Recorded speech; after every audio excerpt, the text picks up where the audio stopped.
If you want to know the secrets of existence and the true meaning of life, I can't help you. But if you want some book recommendations, why not try reading the ones I wrote?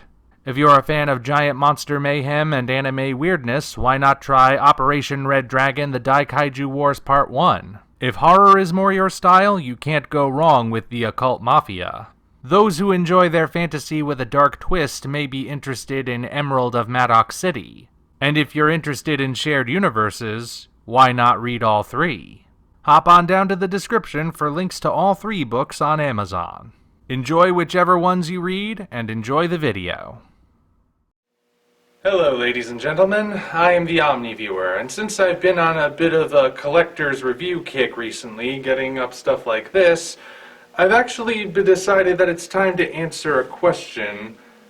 Why isn't there more King Kong merchandise out there? We've been seeing an influx of it recently, of course, because of Godzilla vs. Kong. So naturally having a movie out there does mean you're going to see merchandise attached to that movie. But my question is, why haven't we seen it sooner? Why did it take the release of a new King Kong movie to get more Kong merchandise? For the longest time, this guy was actually the only King Kong figure I ever had, and I found this like years ago when I was still in my single-digit years. And that was the only King Kong figure I saw for a long time until 2005 when Peter Jackson's remake came along and King Kong merchandise was everywhere. But then after that died down, King Kong disappeared again. Why isn't there more King Kong merchandise out there? It seems weird, especially when you consider what sort of stuff there is merchandise of these days. Seriously, for the longest time, Kong was absent, but plenty of other things weren't. You go to your local Walmart or Target, and you go to those recently established, what I call nerd sections, where you have all the collectible memorabilia and officially licensed imports for anime things and whatnot. You're going to find all sorts of merchandise based on all sorts of different things, some of which haven't actually had new content, or at least been popular enough to receive this sort of attention in a very long time. You'll see merchandise and collectibles related to Back to the Future, the original Universal Monsters, The Rocketeer, Defenders of the Earth, all sorts of different shows and cartoons and movies and comics and whatnot that are either obscure or they are popular, but they haven't had anything new in a while, yet there's all sorts of collectibles about them. Yet Kong was not among their ranks until very, very recently. Again, because of a new movie coming out. And I want to know why that is. You might say, well, some of these things are just more popular than King Kong. I disagree. Maybe there's a little bit more nostalgia that people in my generation might feel for something like Back to the Future than for something like King Kong, speaking in a very general sense.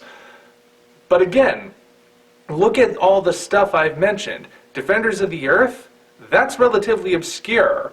And its own merits, it's obscure. And it features characters who also are very obscure on their own merits. Flash Gordon, the Phantom, Mandrake the Magician, I bet most of you have only heard of two of them, and even then, you might not be all that familiar with them outside of knowing a couple of basic things. King Kong is up there in terms of popularity. I also mentioned the Universal Monsters keep getting merchandise, like the original classic ones from the 30s, the same era this guy debuted. How are they getting new merchandise when they haven't had much new material recently, and what new material they have gotten is generally not well received? Yet Kong is absent. Universal actually claims to own the rights to produce official King Kong merchandise, and they haven't done anything with it. And now, of course, all the money they could have been making is going to Warner Brothers. I'm sure nobody at Universal regrets that decision. All of that's beside the point, though. I don't know why Universal has spent most of its time sitting on the King Kong license that it claims to have. But there is another question worth asking. Why hasn't anyone else stepped up to it? If you've been following my channel long enough, you may remember my video Domain of the King, in which I explained the very complicated legal status of King Kong in very general terms, I admit. There were details even I left out just for the sake of brevity. I'm going to be even briefer here, of course, because long story short, it was determined in court that because the novelization of King Kong, which had been published a year before the movie came out, because that was in the public domain, the rights hadn't been renewed, so it had fallen into the public domain, it was determined that King Kong and Skull Island were, technically speaking, in the public domain as well. But if you wanted to use King Kong and you were not Universal, then you had to do various things to ensure that your version of King Kong was distinct from the Universal version of King Kong. That, of course, is the reason Legendary, after partnering with Universal, was able to take their project Kong Skull Island, which Universal just wasn't interested in, and take it back over to Warner Brothers to set up a crossover with Godzilla to create the Monsterverse. But still, we haven't answered that central question. If King Kong is in the public domain, what's stopping someone else from making King Kong merchandise? All they would have to do is figure out a way to make their own distinct version of King Kong, right? Well, that's easier said than done. Let's speak hypothetically for a moment. Suppose I'm the head of a major company that produces movie collectibles, and I've been trying to get a deal with Universal to produce official King Kong merchandise, but I just can't work it out and I'm sick of trying, so I instead decide I'm going to make use of that public domain status. I'm going to come up with my own original King Kong, and Universal can just kiss my rump. I'm going to make my own and they won't get any of the money. Now, where do I go from there? Like I said, the way that King Kong is public domain is dependent on some very specific circumstances. I have to come up with a version of King Kong that is distinctly its own. That's not easy. King Kong's design is deceptive in its simplicity. He's very easy to describe. What does he look like? He looks like a giant gorilla. How do you put a new spin on that? That's the big question. See, the thing is, because King Kong's design is so straightforward, it's difficult to work with when you're coming up with something new. He just doesn't have that many attributes that are distinctly his own, not compared to, say, something like Godzilla. You look at Godzilla, and he has a base design. Upright reptilian creature with spikes running down his back. That's the just basic idea. But with that, you can come up with different variations. You can come up with different designs for those dorsal plates. You can come up for a different texture of his skin. You can come up with a different shape and size for his head. And therefore, you can come up with many different versions of this basic design. But with Kong here, again, he's a giant gorilla. He's not necessarily a specific type of real gorilla. He's distinctly his own species. But what about him really stands out as his own?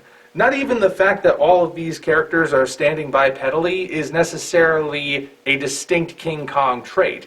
In the original film, he kind of went between going on all fours like a real gorilla and standing on his hind legs. The one truly distinct feature you can sort of claim that Kong has is that his head is proportionally larger than you would expect it to be for a primate. But even then, that only gives you so much to work with, because realistically, how big can you make his head before it looks ridiculous? Otherwise, you're kind of stuck. You gotta come up with some kind of other design that's completely unique. But at the same time, you want to come up with something that looks like King Kong. Talk about walking a tightrope. How do you come up with something that is 100% original, yet also 100% recognizable as one of cinema's most iconic monsters, but not so recognizable that Universal gets you in trouble? Just recognizable enough that you can tell the fans, this is really King Kong, and they'll say, all right, I'll buy that. Yeah, in order to accomplish that, you've actually set up more work for yourself. You need a design team that will go over every single possibility to make sure it completely stands out and still looks like what you're going for, just in the design phase. And even then, If it winds up that in 3 dimensions the character looks more like one of these pre-existing versions than you thought, you gotta go back to the drawing board.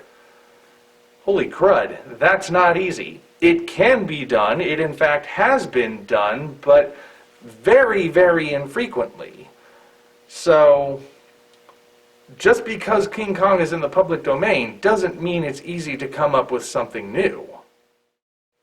But hang on, maybe there's another way to do this. Maybe we don't need to go for a high-grade, super detailed, super articulated version of King Kong like NECA or SH Monster Arts might do. Maybe we can do something a bit more retro, if you will, and in doing so, come up with a better solution. There's a trend in the collecting world of producing figures that are designed to specifically be like old-school action figures. They're still collectibles, but they're meant to feel more like the toys you might have had when you were a child. They come in all sorts of varieties, like, say, a recent line where you had horror icons such as Freddy Krueger, Jason Voorhees, and Michael Myers and so on, reimagined as He-Man figures. Those are real. And just one example, in fact. So, what if we took that approach with King Kong, and we didn't just apply it to the 8th wonder of the world himself, we were going to do a whole line. We have King Kong, who is designed to look like an action figure, and therefore we can maybe get away with being a little lighter on the details. We still have to be careful, but since we're going for a more simplistic, streamlined look, we don't have to be as concerned with the finer details, possibly at least. And along with Kong, we come up with a whole line of original creatures, original occupants for Skull Island. That's not a bad idea, you know, because like I said, King Kong's public domain status depends on very specific circumstances. In particular, you can only use King Kong the character and Skull Island the location, but everything else around those has to be different. Again, that's how they were able to get away with moving Kong Skull Island from Universal to Warner Brothers. You look at that movie, it's completely different from the original. Sure, you still have King Kong. Sure, you still have Skull Island. But nothing else is the same. You have weird plant-animal hybrids instead of dinosaurs.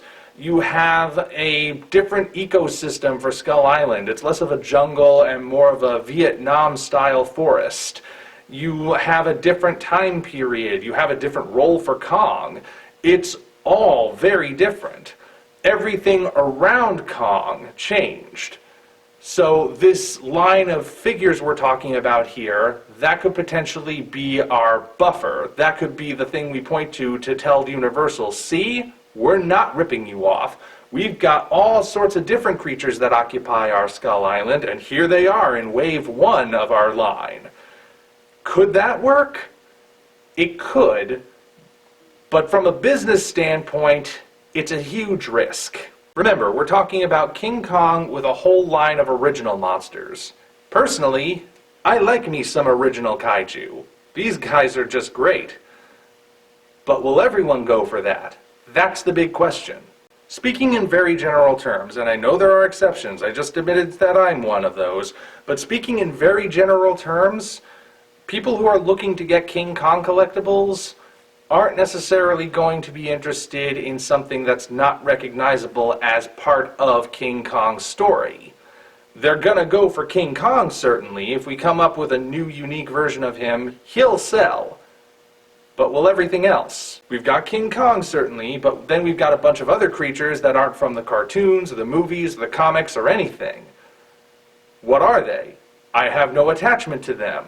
Do I really want to get one?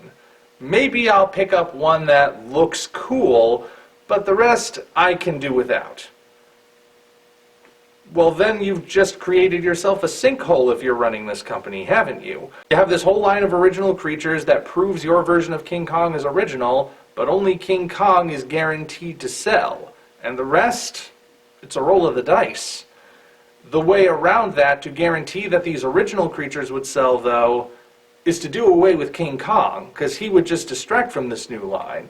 which means you would have to then go ahead and present your new line as something completely original, in which case, why do you even bother with King Kong in the first place? Now, mind you, I'm speaking hypothetically here. I don't know if the scenario I've described has ever played out, or if something like it has ever happened. I just know that when I think about it, the only explanation I can come up with for why no collectible or toy company has produced its own King Kong line by using that public domain excuse is something like what I've described. Because coming up with your own original version of King Kong is far easier said than done. Hence, people wait for something new to come out so they have something to base it on. Just speculation, I admit, but it seems like that's the answer. Either way, though, we're currently in an age where there is Kong merchandise out there. For now, at least. But once all the hype dies down, unless we get another King Kong movie in the not-too-distant future, this age is going to be over pretty quickly. So if you're a die-hard collector, snatch up what you can. If you have the funds to do it, of course. Don't collect beyond your means to do so. Anyway, just thought I'd share that thought with you. Maybe I'm on the money, maybe I'm completely off my rocker, but that's just what makes sense to me. Until such time as we meet again, this is the Omni Viewer signing off. If you enjoyed what you just saw, hop on down to the description for links to Patreon, DeviantArt, and all of our social media, as well as links for Operation Red Dragon, The Daikaiju Wars Part 1, The Occult Mafia, and Emerald of Maddox City, 3 original novels I think you'll really enjoy. Thank you all, and we appreciate your support.